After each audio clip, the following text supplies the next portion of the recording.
নমস্কার বন্ধুরা, ছন্দা রান্নাঘরে সকলকে স্বাগত। দেখুন, আমি আজকে নিয়ে এসেছি চিকেনের একটা রেসিপি। তো এটা আমি বানাবো আজকের। আমি একটা নতুন আমার রান্নাঘরে অ্যাড হয়েছে এয়ার ফ্রায়ার। তো তার জন্য লাগছে, দেখো, জল ঝরানো টক দই, পরিমাণ মতো লবণ, জিরে লঙ্কা হলুদের গুঁড়ো, আর এখানে আছে গোলমরিচের গুঁড়ো, আর গরম মশলার গুঁড়ো, আর আছে আদা রসুনের পেস্ট। তো এই দেখুন, এখানে আমি এই ফুটো থালাতে আধা ঘন্টা মতো এরকম জল ঝরিয়ে নিয়েছি চিকেনটাকে। এই চিকেনটাকে জল ঝরিয়ে আমি একটা এই পাত্রের মধ্যে নিয়ে নিচ্ছি। তারপর আমি এই মশলাগুলো দিয়ে এক এক করে আমি ম্যারিনেট করে রেখে দেবো।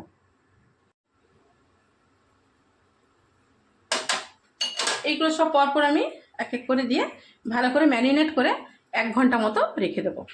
চামচ, হাতা, খুন্তি যাতে করেই আমরা মাখাই না কেন, ম্যারিনেটটা করি না কেন, কিন্তু হাতে যেভাবে একটা সুন্দরভাবে মিক্সড হয়, কিন্তু অন্য কোনোভাবে হয় না।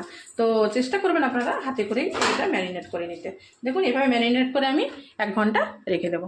দেখুন বন্ধুরা, এই যে এয়ার ফ্রায়ারটা আমার একজন ভাই আর ভাইয়ের বউ গিফট করেছে, কিন্তু এটা হচ্ছে একটু প্রবলেম হচ্ছে। চিকেনটাকে রেডি করেছিলাম আমি করবো বলে, এটাতে বানাবো বলে, কিন্তু করতে পারলাম না। একটু প্রবলেম হচ্ছে, দেখি ওদের কাস্টমার কেয়ারে ফোন টোন করে একটু দেখতে হবে। আমার খুব পছন্দ হয়েছে জিনিসটা, আমার খুব পছন্দের এই জিনিসটা।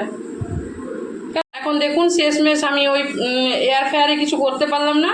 ফ্রাইং প্যান বসিয়ে চিকেনটাকে একটু রেডি করে নিচ্ছি, আর কিছু তো করার নেই এখন, ওটা চালু হলো না যেহেতু। দেখুন অবশেষে কি হলো, আর ফ্রাই করতে পারলাম না। অল্প জল অ্যাড করে একটু গ্রেভি গ্রেভি মতো বানিয়ে নিলাম, কিন্তু দেখতে দারুণ হয়েছে, আর খেতেও আশা করি দারুণ হবে। বন্ধুরা সকলে ভালো থাকবেন, সুস্থ থাকবেন।